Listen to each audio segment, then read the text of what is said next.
O Dario mandou para a gente aqui, ó, a holding será exclusiva para aluguel de imóveis da família. Coloco apenas KNAI 6822600 ou posso colocar as KNAIs 6462000, que é o de participações, né, o de holding, e o 6463800, caso haja necessidade no futuro. Ou altero, incluindo as atividades no futuro, caso necessite.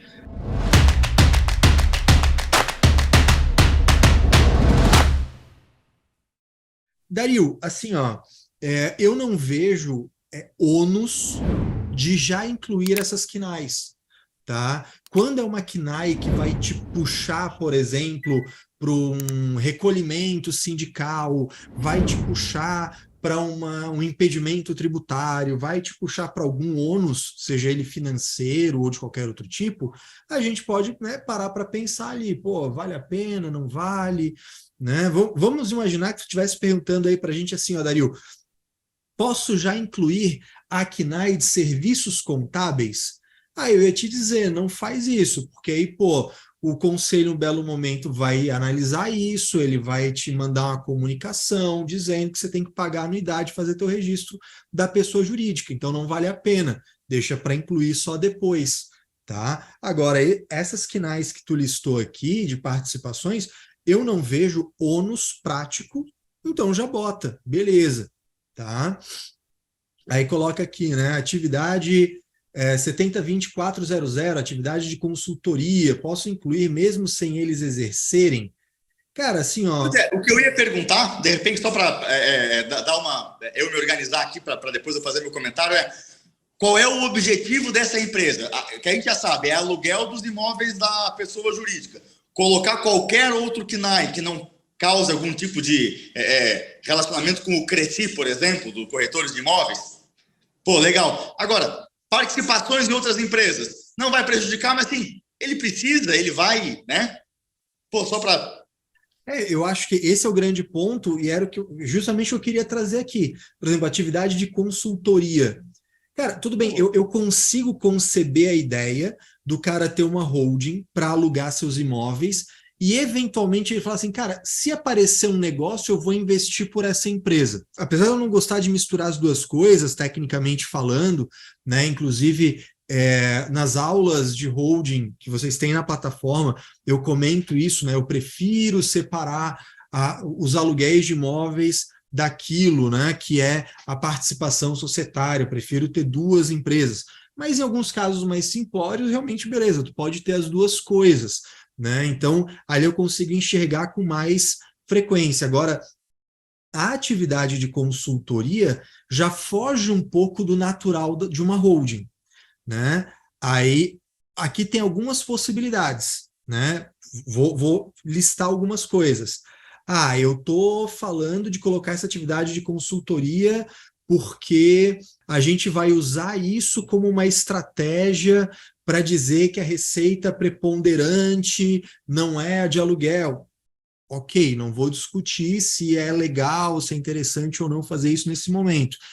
Agora, eu também tenho que lembrar que se ele for exercer essa consultoria nessa holding, ele está trazendo um serviço que vai ter seu cliente, que vai ter seu tributo, que vai ter sua contribuição previdenciária, que vai ter alguns riscos, ainda que pequenos, vai ter alguns riscos que a gente está trazendo para perto desses imóveis, né? Então tem que ver exatamente qual é a vantagem de trazer esse serviço de consultoria para dentro.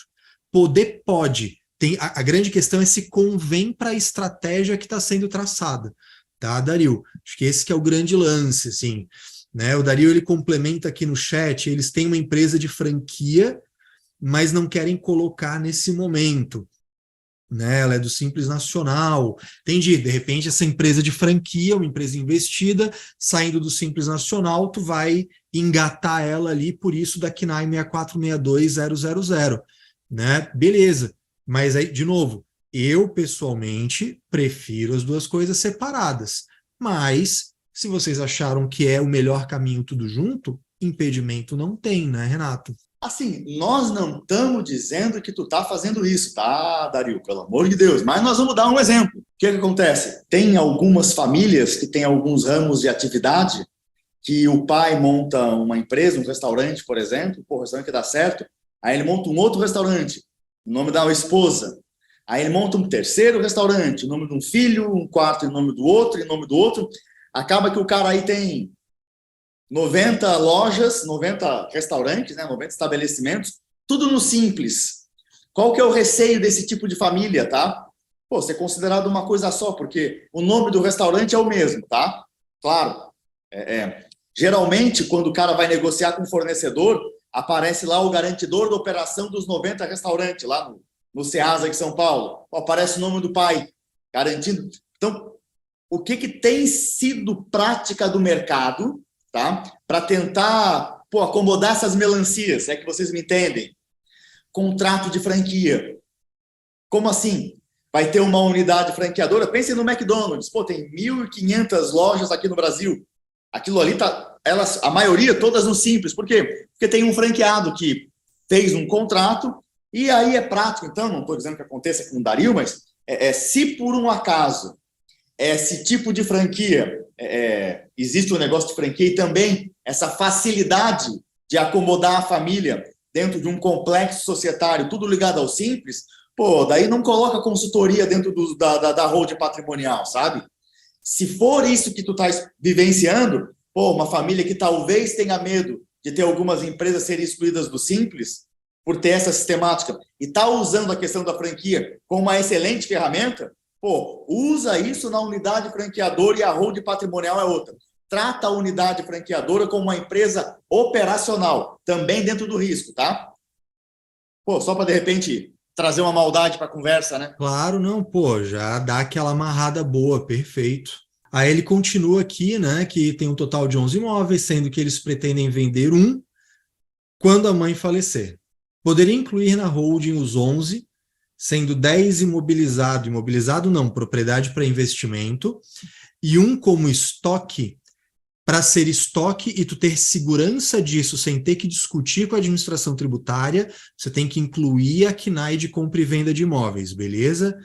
Né? Aí pode, inclusive, deixar tudo em propriedade para investimento e quando quiser vender, reclassificar para estoque.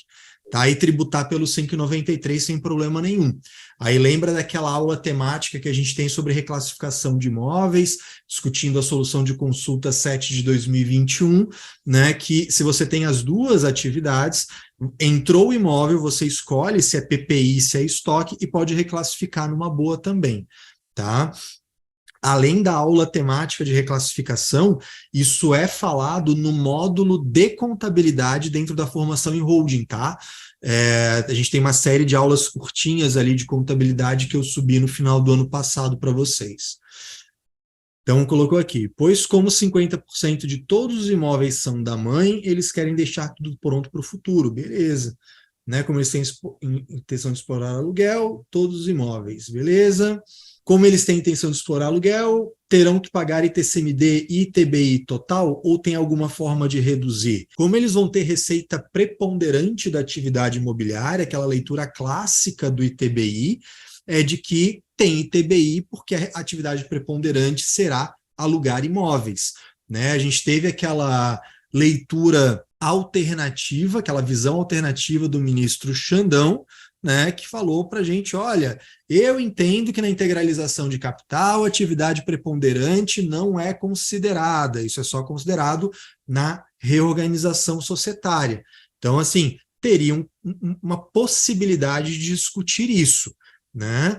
Quanto ao ITCMD, independente de ser para alugar ou não, né, você pode, dependendo do estado, verificar, né, aquela estratégia de doação paulatina para tentar ficar na alíquota mínima do ITCMD, ou se o volume que está sendo considerado aí de patrimônio justificar, pode inclusive utilizar a estratégia da compra vantajosa.